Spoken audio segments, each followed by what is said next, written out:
Hello everyone, welcome back. आज हम intermediate के बोर्ड एग्जामिनेशन में आने वाले कुछ इंपॉर्टेंट ग्रामर के क्वेश्चन को हल करेंगे। तो यह वीडियो आपके लिए बहुत ही इंपॉर्टेंट होने वाला है, इसलिए इस वीडियो के अंत तक आप ज़रूर बने रहेंगे। तो आइए एक एक करके देखते हैं। तो पहला क्वेश्चन है, my father said to me why are you so eager to go to picture today. तो इस प्रकार के क्वेश्चन आएंगे और यह एक मॉडल पेपर से उठा करके दिया गया है।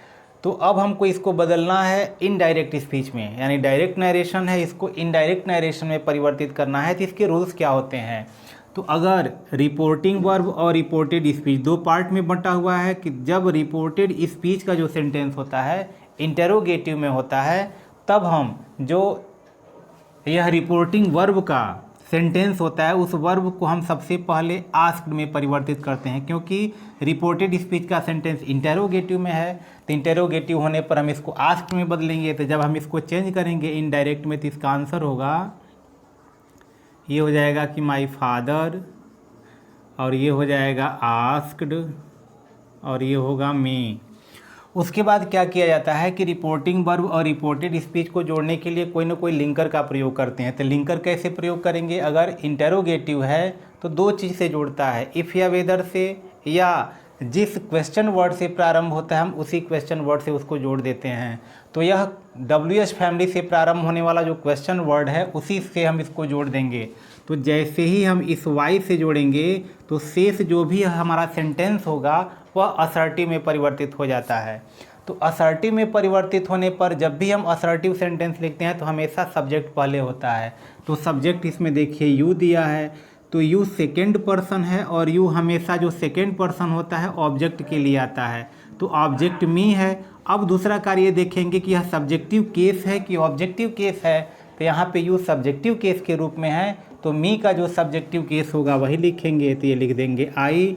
अब यहाँ साधारण वाक्य में है, सिंपल सेंटेंस में, तो यहाँ जैसे ही यह सहायक क्रिया सब्जेक्ट के बाद जाएगा तो यू के साथ यहाँ आर लगा हुआ है, आई के साथ एम होता है, और पास्ट में बदलेंगे तो यह हो जाएगा आई के साथ वाज लग जाएगा। बाकी जैसे है सो, और हो जाएगा eager to go to the picture, यह है पिक्चर, और उसके बाद यह है टुडे, और टुडे को हम परिवर्तित करते हैं तो ये हो जाता है दैट डे। ये इसका आंसर हुआ। और अंत में जो हमारा क्वेश्चन, ये हमारा जो कॉमा लगा हुआ है उस कॉमा को हटा करके फुल स्टॉप में परिवर्तित कर देते हैं। अब अगला हम सेंटेंस देखते हैं, यह भी नरेशन से संबंधित दिया है कि he said oh what a chance, और यहाँ पे संबोधन का यानी एक्सक्लेमेशन मार्क दिया है, संबोधन का चिन्ह दिया है। तो यह जो हम सबसे पहले यह सेंटेंस है जो रिपोर्टेड स्पीच का, यह देखेंगे कि किस सेंटेंस में है। तो यह हमारा सेंटेंस एक्सक्लेमेटरी सेंटेंस है। तो सबसे पहले हम इसको परिवर्तित करेंगे ही एक्सक्लेम्ड, ये हो गया ही एक्सक्लेम्ड। दूसरा कार्य हमारा ये है, उसके बाद देखेंगे अगर इस तरह के जो भी हमारे शब्द आते हैं, इलाश आ गया, ओ आ गया, हुर्रे आ गया, ब्रेवो आ गया, तो जिस प्रकार का यह संकेत करेगा कि खुशी है कि दुख है कि आश्चर्य है, जो भी यह शो करेगा वह यहाँ पे विद से जोड़ करके लिखना होगा।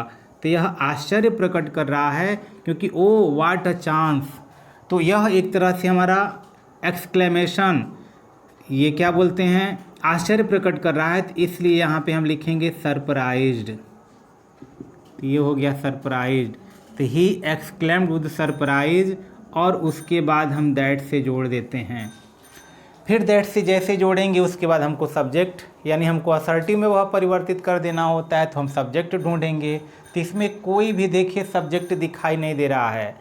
तो what a chance, it is अपने तरफ से मान लेंगे और इट उसमें करता होगा। तो ऐसा जो भी सेंटेंस आता है अगर एक्सक्लेमेटरी का और उसमें कोई भी सब्जेक्ट नहीं होता है तो हम उसमें हमेशा अपने तरफ से सब्जेक्ट मानते हैं, और वह सब्जेक्ट होता है इट, और इट के साथ इज मानते हैं तो इज को हम परिवर्तित कर देते हैं तो हो जाता है वाज। और उसके बाद दिया व्हाट अ चांस, तो व्हाट को जब हम परिवर्तित कर देते हैं तो हो जाता है ग्रेट, GREAT, ग्रेट, और उसके बाद जो चांस लिखा है उसको लिख देंगे चांस। अब यहाँ देखिए ए बच गया, तो यह इस ए को ले आ करके हम ग्रेड के पहले लिख देंगे और फुल स्टॉप लगा देंगे। तो हो गया he exclaimed with surprise that it was a great chance. ये हमारा आंसर हुआ। तीसरा क्वेश्चन पे चलते हैं। तीसरा क्वेश्चन दिया है कि द डियर वाज काट इन द नेट, कि हिरन को नेट में पकड़ लिया गया और it struggled hard to escape, और वह बचने के लिए बहुत ही संघर्ष किया। और इन दोनों सेंटेंस को जोड़ करके एक सिंपल सेंटेंस में परिवर्तित करना है। तो सिंपल सेंटेंस का रूल क्या होता है, सबसे पहले जान लेते हैं कि सिंपल सेंटेंस का मतलब ये होता है कि कितनाओं भी सेंटेंस आता है और उन सभी वाक्यों को जोड़ करके जब हम एक वाक्य में कन्वर्ट करते हैं तो सिंपल सेंटेंस में जो हमारा सब्जेक्ट होता है वह एक ही होता है और एक ही फाइनाइट वर्ब होता है। एक से अधिक फाइनाइट वर्ब अगर लगाते हैं तो वह गलत हो जाएगा। तो सिंपल सेंटेंस का रूल ये है। तो यहाँ देखिए सब्जेक्ट डियर दिया है और यहाँ दिया है इट, हमको एक ही सब्जेक्ट लगाना है। दिया है कि द डियर वाज काट और इट स्ट्रगल्ड, तो चूँकि डियर के लिए ही इट आया है तो यह एक सब्जेक्ट तो हो जाएगा। लेकिन यहाँ दिया है वाज काट और यहाँ दिया है स्ट्रगल, दो वर्ब दिया है। और जैसे ही हम इसको एक सिंपल सेंटेंस में बदलेंगे तो एक फाइनाइट वर्ब होगा। तो यह एक तरह से दे रहा है कि बहुत संघर्ष भी किया लेकिन फिर भी दे रहा है कि वह जाल में पकड़ लिया गया। तो फिर भी का प्रयोग करना नहीं है, उस कंजंक्शन का प्रयोग नहीं करना है। तो अब कैसे बनाएंगे, तो यह कंट्रास्ट हो रहा है कि विरोध अत्यधिक वो विरोध कर रहे हैं। स्ट्रगल किया, संघर्ष किया, लेकिन फिर भी वह जाल में पकड़ लिया गया। तो इसको इन स्पाइट ऑफ या डिस्पाइट के प्रयोग से बना सकते हैं। तो हम इन स्पाइट ऑफ से बनाते हैं तो ये हो जाएगा इन स्पाइट ऑफ। और जैसे ही इन स्पाइट ऑफ इसके बाद आया है स्ट्रगल, स्ट्रगल को स्ट्रगलिंग यानी हम जिरंड में परिवर्तित कर देंगे। तो ये हो जाएगा स्ट्रगलिंग, ये हो गया स्ट्रगलिंग और ये हो गया हार्ड टू एस्केप। अब कहेंगे यह भी वर्ब है, तो ये वर्ब नहीं है, यह इन्फिनेटिव है। यानी किसी भी वर्ब के पहले अगर टू आ जाता है तो वह इन्फिनेटिव में बन जाता है। और यह जिरंड जो आईएनजी जुड़ा हुआ है यह जिरंड है। तो जिरंड जितना बार मन करे हम प्रयोग कर सकते हैं, पार्टिसिपल का भी जितना प्रयोग करना चाहें कर सकते हैं, इन्फिनेटिव का भी प्रयोग कर सकते हैं। लेकिन फाइनाइट वर्ब एक ही होता है, नॉन फाइनाइट वर्ब जितना बार चाहे आप प्रयोग कर सकते हैं। तो हो गया in spite of struggling hard to escape. अब क्या करेंगे, तो चूँकि इट यहाँ डियर के लिए आया है तो यह दूसरा सेंटेंस जैसे है लिख देंगे कि द डियर वाज, और उसके बाद दिया है कॉट इन द नेट। ये इसका सिंपल सेंटेंस में हम इनको दोनों सेंटेंस को मिलाकर के एक सिंपल सेंटेंस में परिवर्तित कर दिए कि in spite of struggling hard to escape, यानी बचने के लिए अत्यधिक परिश्रम करने के बावजूद द डियर वाज काट इन द नेट, कि हिरन को जाल में पकड़ लिया गया। अगला सेंटेंस देखते हैं। अगला सेंटेंस दिया है कि परचेज द बुक, इस पुस्तक को खरीदो, डू नॉट डिले, देर मत करो। इसको बदलना है कंपाउंड सेंटेंस में। तो यह भी सिंथेसिस से संबंधित है और इसको कंपाउंड सेंटेंस में परिवर्तित करना है। तो कंपाउंड सेंटेंस में परिवर्तित करेंगे तो क्या करेंगे, तो जो हमारा कंजंक्शन यहाँ देखिए एंड है, एंड से आसानी से जोड़ दे रहे हैं। Purchase the book, do not delay, तो इसको उठा करके पहले कर दो, डू नॉट डिले यानी देर मत करो और पुस्तक को खरीदो, या ऐसे भी कर सकते हैं पुस्तक को खरीदो और देर मत करो, ऐसे भी हम करके इसको बना सकते हैं। तो यहाँ करते हैं कि डू नॉट और ये हो जाएगा डिले एंड परचेज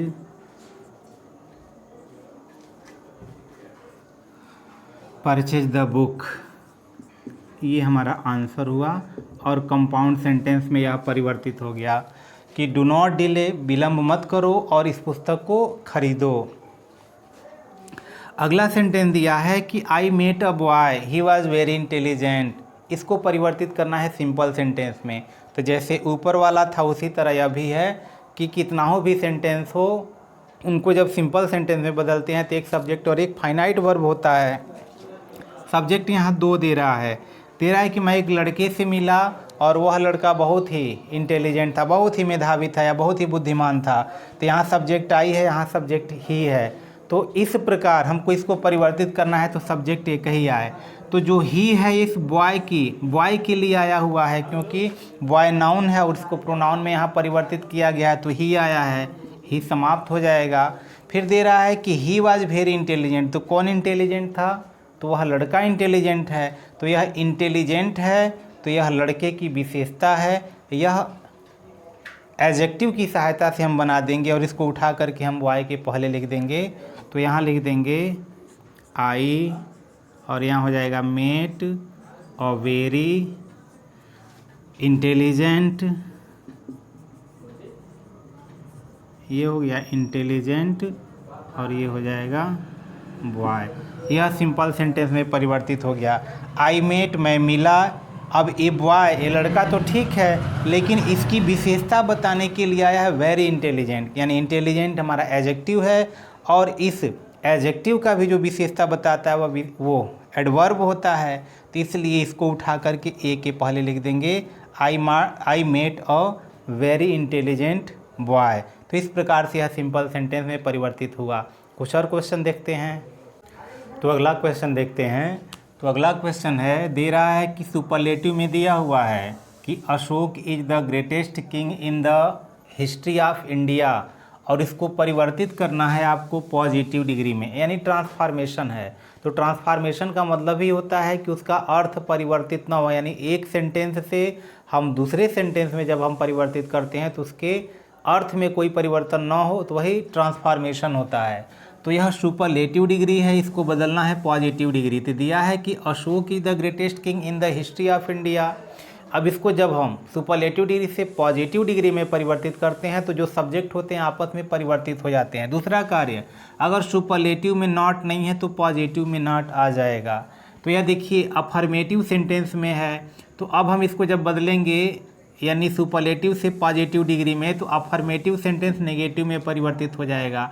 तो होगा क्या, जहाँ तक हमारा जो सुपरलेटिव डिग्री का चिन्ह दिखाई दे रहा है वहाँ से छोड़ करके अब यहाँ इसके पहले लगाएंगे नो अदर किंग, यहाँ लिखेंगे नो अदर और ये हो जाएगा किंग।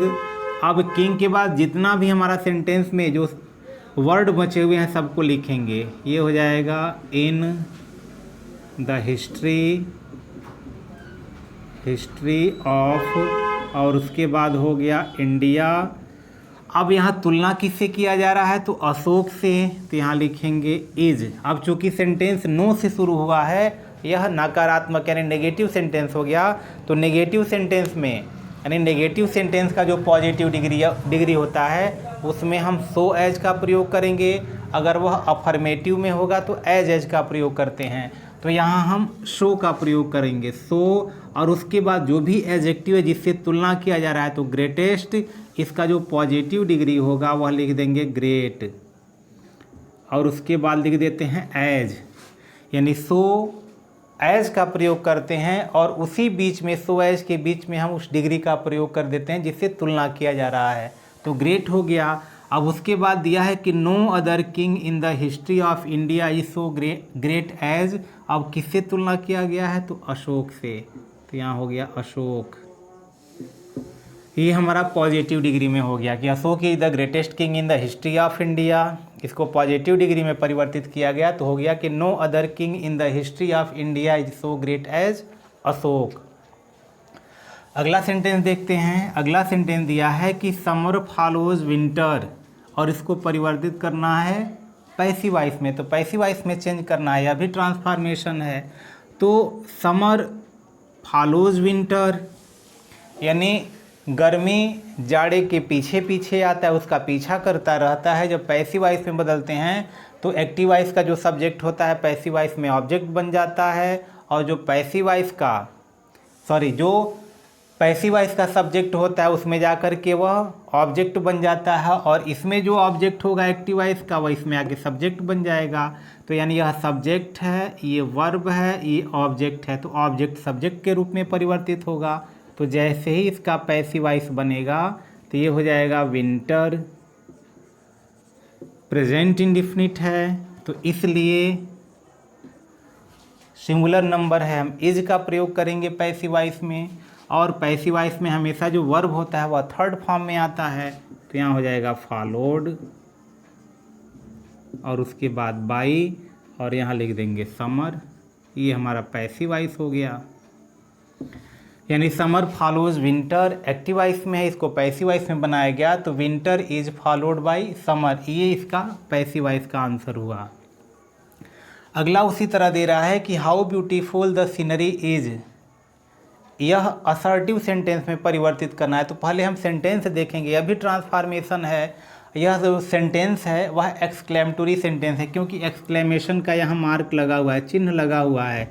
यह हमको परिवर्तित करना है असर्टिव सेंटेंस में। तो असर्टिव सेंटेंस में परिवर्तित करने के लिए क्या करते हैं कि सबसे पहले सब्जेक्ट, उसके बाद जो भी सहायक क्रिया या मुख्य क्रिया होता है लिखते हैं। तो सहायक क्रिया के पहले ही हमको सब्जेक्ट मिलता है। तो सब्जेक्ट क्या है? The scenery. तो यहाँ लिखेंगे द सीनरी, ये हो गया द सीनरी। उसके बाद जो भी उसका सहायक क्रिया है लिख देंगे। दूसरा कार्य फिर यहाँ शुरू से लिखना शुरू करेंगे, लेकिन यहाँ हाउ दिया है तो हाउ को हम जैसे ही एक्सक्लेमेटरी सेंटेंस को असर्टिव में परिवर्तित करते हैं, तो हाउ हो चाहे वाट ए हो, उसको हम वेरी में परिवर्तित कर देते हैं, VERY। तो यहाँ लिख देंगे VERY। अगर हाउ के बाद या वाट ए के बाद एडजेक्टिव आता है तो उसको वेरी में परिवर्तित करते हैं। हाउ या वाट ए के बाद अगर कोई नाउन आता है तो उसको ग्रेट में परिवर्तित करते हैं। तो यहाँ चूँकि ब्यूटीफुल एडजेक्टिव है इसलिए यहाँ पे वेरी हो जाएगा, और जो यहाँ पे एडजेक्टिव दिया है वैसे ही लिख देंगे। तो ये हो गया ब्यूटीफुल, और फुल स्टॉप लग जाएगा, एक्सक्लेमेशन का जो मार्क है वो हट जाएगा। तो ये हो गया कि the scenery is very beautiful, और यही एक्सक्लेमेटरी दिया था कि how beautiful the scenery is, यह परिवर्तित होकर के असर्टिव सेंटेंस हो गया। ये असर्टिव सेंटेंस में परिवर्तित हो गया। अगला क्वेश्चन देखते हैं। अगला क्वेश्चन दिया है करेक्ट द फॉलोइंग सेंटेंसेज। तो यहाँ पे तो आपको परीक्षा में 2 ही सेंटेंस का देगा कि correct any 2 of the following sentences, कि दिए हुए जो भी हमारे वाक्य हैं उन वाक्यों में से किसी 2 वाक्य को आपको सही करना होता है। तो ऐसे 4 वाक्य दिए रहेंगे, तो 4 वाक्य दिए हैं, इसको सही करते हैं। इसमें कुछ न कुछ मिस्टेक होगा, देखने में आपको ये लगेगा कि यह सेंटेंस सही है लेकिन यह गलत होता है। जैसे दिया है कि more you have more you desire, यह सेंटेंस देखने में सही लग रहा है लेकिन बिल्कुल यह गलत है। अब इसको हमको करेक्ट करना है, कैसे करेक्ट करेंगे? तो आपको ग्रामर का सारा रूल आना चाहिए, पार्ट्स ऑफ स्पीच का रूल्स आना चाहिए, नरेशन का आना चाहिए, सिंथेसिस है उसका आना चाहिए, वॉइस का आना चाहिए। जो भी रूल्स हैं वह रूल्स आपको आता रहेगा। तो निश्चित रूप से यह सिंटेक्स से संबंधित है, और इस सिंटेक्स का जो भी क्वेश्चन है जो ये करेक्ट करने वाला सेंटेंस, इसको आप सही कर सकते हैं। तो ऐसे अगर देता है कि मोर यू हैव, जितना आपके पास होगा, मोर यू डिजायर, उतना ही आप किसी चीज़ को और भी पाने की उसकी इच्छा करेंगे। तो इस प्रकार जब आता है, दोनों कंपैरेटिव डिग्री में आता है, तो कंपैरेटिव डिग्री में द का प्रयोग तो वैसे सामान्यतः नहीं करते हैं, लेकिन जब इस प्रकार के सेंटेंस आते हैं तो उसको हमेशा हम उसके पहले द का प्रयोग करते हैं। तो इसमें जो गलत है इसके भी पहले द होगा, ये होगा द मोर यू हैव, और यहाँ पे भी द का प्रयोग होगा। The more you have the more you desire, जितना ही आप पाओगे उतना ही तुम उस पाने की और भी इच्छा करोगे। अगला सेंटेंस देखते हैं। अगला सेंटेंस दिया है कि the gold is a precious metal, कि जो सोना होता है वह बहुत ही महंगा धातु होता है। यह सेंटेंस भी कुछ गलत है। गलत क्या है इसको आप देखिए, इसको फाइंड आउट करने की कोशिश कीजिए। सेंटेंस देखने में बिल्कुल सही लग रहा है कि the gold is a precious metal. अब यहाँ ए गलत है कि द गलत है कि प्रेसियस है, क्या है यह आपको तुरंत ढूंढना होगा। तो अब यह ध्यान दे दीजिए, यह आर्टिकल से संबंधित गलत है कि जो भी हमारे मैटेरियल नाउन होते हैं, मैटेरियल नाउन के आगे पहले कभी भी हम किसी आर्टिकल का प्रयोग नहीं करते हैं। तो यहाँ द गलत है, द नहीं होगा, ये गलत हो जाएगा, और ये गोल्ड कैपिटल लेटर में हो जाएगा। यहाँ हो जाएगा gold is a precious metal, क्योंकि गोल्ड एक धातु है, मैटेरियल नाउन है, इसलिए मैटेरियल नाउन के आगे कभी भी हम कोई आर्टिकल का प्रयोग नहीं करते हैं, बशर्ते वह खास ना हो। अगर खास होगा तब तो उस शर्त पर हम करते हैं। यह जनरल वे में कह रहा है कि जो सोना है एक महंगी धातु है, तो सभी सोना के बारे में, किसी खास सोने के बारे में नहीं कह रहा है। अब दे रहा है तीसरा sentence, Mohan and Ram lost his book. अब इसमें भी कुछ ना कुछ गलती है, आप छांटिए क्या गलती है, सोचिए कुछ, कि मोहन और राम लॉस्ट हिज बुक, वे अपने पुस्तक को खो दिए।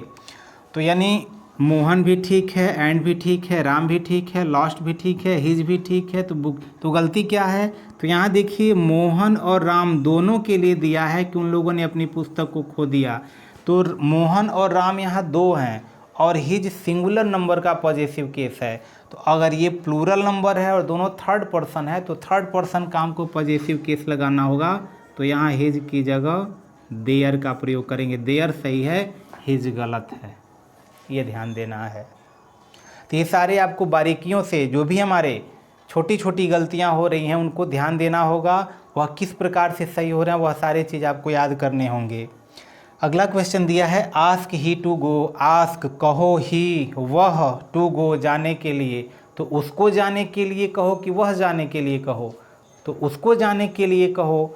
तो आस्क, तो ही जो है यहाँ सब्जेक्टिव केस नहीं होगा, यहाँ ऑब्जेक्टिव केस होगा, इसलिए ही को हम हिम में परिवर्तित करेंगे। ये गलत है, ही गलत है और हिम सही है। आस्क हिम टू गो, उसे जाने के लिए कहो। कुछ और भी क्वेश्चन देखते हैं, तो कुछ और भी इम्पॉर्टेंट क्वेश्चन देख लेते हैं। तो अगला क्वेश्चन है कि गिव द सिनोनिम्स ऑफ। तो हमको पर्यायवाची लिखना है, यानी सिनोनिम्स का मतलब होता है समानार्थी शब्द, यानी जिसका अर्थ उसी के समान होता हो। जैसे सबसे पहले देखेंगे कि एलिजिबल दिया है, फेन दिया है और एंथुइज्म दिया है। इसका हमको सिनोनिम वर्ड लिखना है, ऐसा वर्ड जिसका मतलब ये होता हो। तो सबसे पहले तो हम जानेंगे कि इसका मतलब होता क्या। अगर इसका मतलब जानेंगे तभी हम लिख सकते हैं। तो जो एलिजिबल होता है, एलिजिबल का मतलब होता है अपठनीय, जिसको पढ़ा ना जा सके। और उसके बाद दिया है कि फेन, फेन का मतलब होता है बहाना करना या बहाना बनाना। और एंथुइज्म, एंथुइज्म का मतलब होता है उत्साह, जोश। तो अब जो एलिजिबल है, एलिजिबल अपठनीय, अपठनीय को हम यह भी कह सकते हैं कि जो अनक्लियर, यानी जो बिल्कुल अगर हमको दिखाई नहीं देता है तो हम कह सकते हैं यह बिल्कुल अपठनीय है। तो इसके लिए अगर हम सिनोनिम वर्ड लिखना चाहें तो हो सकता है कि अनक्लियर, ये हो गया अनक्लियर, यह यू है, UNCLEAR, अनक्लियर यानी अस्पष्ट या अपठनीय। उसी तरह दिया है फेन, फेन का मतलब होता है बहाना करना। तो इसका हमको पर्यायवाची लिखना है, समानार्थी शब्द जिसका अंग्रेजी होता है सिनोनिम। तो फेन का मतलब क्या हो सकता है, एक और उसका वर्ड लिखना है। फेन का मतलब बहाना करना, तो बहाना करने की एक और अंग्रेजी हो सकती है प्रिटेंड, PRETEND। प्रिटेंड का मतलब होता है बहाना करना। अगला वर्ड है एंथुइज्म। अब एंथुइज का भी मतलब हमको लिखना है। तो एंथुइज्म का मतलब होता है उत्साह, जोश। तो अब इसके लिए हम उत्साह के लिए हो सकता है कि हैप्पीनेस भी लिख सकते हैं। इसका भी मतलब होता है उत्साह, खुशी, वही होता है। या इसका एक और जो वर्ड होता है वह होता है जील, ZEAL। जील का मतलब भी होता है उत्साह। तो इस प्रकार हम जो भी उसका सिनोनिम होगा, सिनोनिम लिख करके हम पूरा अंक प्राप्त कर सकते हैं। अगला बी दिया है कि गिव द एंटोनिम्स ऑफ। तो सबसे पहले जानेंगे एंटोनिम्स का मतलब होता है अपोजिट वर्ड। अपोजिट वर्ड का मतलब उल्टा शब्द, बिल्कुल उसका विपरीत अर्थ रखने वाला। तो सबसे पहले जानते हैं प्रॉस्पेरिटी। प्रॉस्पेरिटी का मतलब होता है समृद्धि। ऑनर, ऑनर का मतलब सम्मान। और ड्विंडल, ड्विंडल का मतलब अब क्या होता है, तो इसका होता है कम करना। इनका हमको अपोजिट वर्ड लिखना है। तो अपोजिट वर्ड लिखेंगे, सबसे पहले अर्थ आएगा तभी लिख सकते हैं। तो प्रॉस्पेरिटी माने समृद्धि, तो इसका हो जाएगा विपत्ति। तो विपत्ति के लिए होता है एडवर्सिटी, ADVERSITY। तो यह तभी, इसका लिए कोई फार्मूला नहीं है। फार्मूला क्योंकि यह वर्ड मीनिंग है और उसका अर्थ आपको आता रहेगा तभी आप लिख सकते हैं। तो उसके लिए आपको वर्ड पावर आपको तैयार करना पड़ेगा। यह सारे जो भी अपोजिट है यानी एंटोनिम है, सिनोनिम है, होमोफोन्स है, यह सब आपको याद करने होंगे। अगला वर्ड दिया है ऑनर। ऑनर का मतलब होता है सम्मान। अब इसका हमको अपोजिट वर्ड लिखना है। तो सम्मान का अपमान हो सकता है, इंसल्ट भी लिख सकते हैं, चाहे डिसऑनर लिख सकते हैं, डिस और HONOUR, डिसऑनर मतलब भी हो जाएगा अपमान या असम्मान। उसी तरह दिया है ड्विंडल। अब ड्विंडल का मतलब होता है कम होना।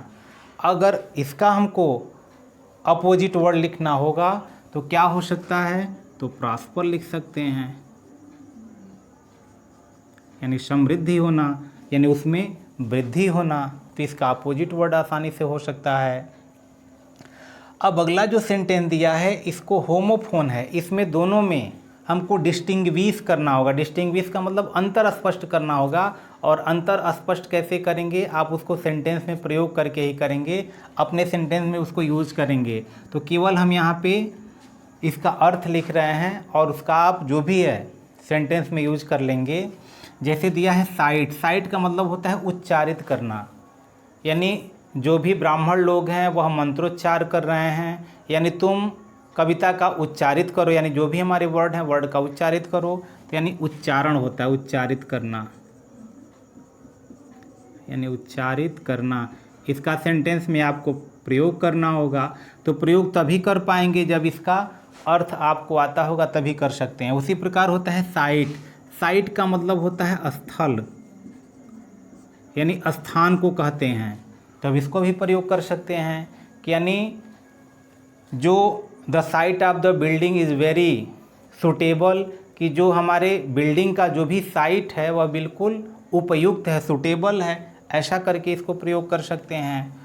उसी तरह दिया है पील, PEAL, पील का मतलब होता है ठहाका लगाना, यानी जो जोर जोर से ठहाके लगा करके हंसते हैं उसको कहते हैं पील। और उसी के समान एक और उच्चारण वाला दे दिया है PEEL, इसका भी पील। तो दोनों में अंतर स्पष्ट करना है, जैसे है CITE और SITE, दोनों का उच्चारण एक ही है। इस CITE का मतलब होता है उच्चारित करना, SITE का मतलब होता है स्थल। एक और साइट होता है SIGST होता है, SIGST। इस साइट का मतलब होता है दृश्य, साइट दृश्य। अब यहाँ पील का मतलब होता है ठहाका लगाना, ठहाका लगाना या ठहाका लगाकर हंसना, ये हो सकता है। तो हम इसको अपने वाक्य में प्रयोग कर सकते हैं। तो उन लोगों के ठहाकेदार हंसी के कारण हम लोगों को वह बात सुनाई नहीं दी, चाहे तुम्हारी बात सुनाई नहीं दी, ऐसे हो सकता है। और ये पील का मतलब होता है छीलना या छिलका, यानी छीलना या छिलका। जो भी हमारे फल हो सकते हैं और सब्जियां हो सकती हैं, जो उसके छिलके होते हैं, छीलना या छिलका, दोनों के लिए हम प्रयोग कर सकते हैं। अब देखिए डी होगा कि वन वर्ड सब्स्टिट्यूट आ सकता है, कि कोई ना कोई सेंटेंस दिया हो उसके लिए आपको एक वर्ड देगा लिखने के लिए, इसके लिए आपको ऑप्शन देगा वहाँ पे, उस ऑप्शन को आपको प्रयोग करके मतलब उसमें से छांट के लिखना होगा। यहाँ पे हमने ऑप्शन नहीं दिया है, केवल सीधे सीधे लिखा है। जैसे दिया है कि वन हु नोज एवरीथिंग, जो सब कुछ जानता हो, उसको एक वर्ड में लिखना है। क्या कह सकते हैं, तो जो सब कुछ जानता है उसको हम सर्वज्ञ कहते हैं। तो उसको हिंदी में तो सर्वज्ञ कहते हैं, लेकिन अंग्रेजी में क्या कहते हैं, तो उसको कहते हैं ऑमनिसिएंट। इसको एक वर्ड में लिखेंगे तो OMNISCIENT, ऑमनिसिएंट। इसका हिंदी होता है सर्वज्ञ। अगला सेंटेंस है, अगला जो दिया है अ लवर ऑफ बुक्स, यानी पुस्तक प्रेमी, वह व्यक्ति जो पुस्तकों से अत्यधिक स्नेह प्रेम रखता हो, उस व्यक्ति को क्या कहते हैं। तो इसके लिए करेंगे बिबिलियोफाइल, बिबिलियो PHILE, बिब्लियोफाइल BIBLIOPHILE, बिब्लियोफाइल का मतलब होता है पुस्तक प्रेमी। अगला दिया है कि life history of a person written by an other, यानी किसी व्यक्ति की जीवनी जो दूसरे के द्वारा, स्वयं के द्वारा न लिखी गई हो, स्वयं के द्वारा जो लिखी जाएगी उसको कहते हैं आत्मकथा। लेकिन कह रहा है कि लाइफ हिस्ट्री यानी जीवनी ऑफ अ पर्सन, किसी भी व्यक्ति की, रिटेन बाय एन अदर, कि किसी अन्य के द्वारा लिखी जाती है तो उसको केवल जीवनी कहते हैं। और जीवनी के लिए अंग्रेजी प्रयोग करते हैं बायोग्राफी, ये होता है बायोग्राफी। तो इस प्रकार के क्वेश्चन आएंगे, और भी तमाम सारे जो हमारे इंपॉर्टेंट क्वेश्चन है वह भी हैं। तो इतना आज देखते हैं। तो आशा करते हैं वीडियो आपको समझ में आया होगा। यदि समझ में आया होगा तो निश्चित रूप से लाइक करें, वीडियो को शेयर करें, और यदि अब तक आप इस चैनल को सब्सक्राइब नहीं किए हैं तो सब्सक्राइब भी कर लें। Thank you.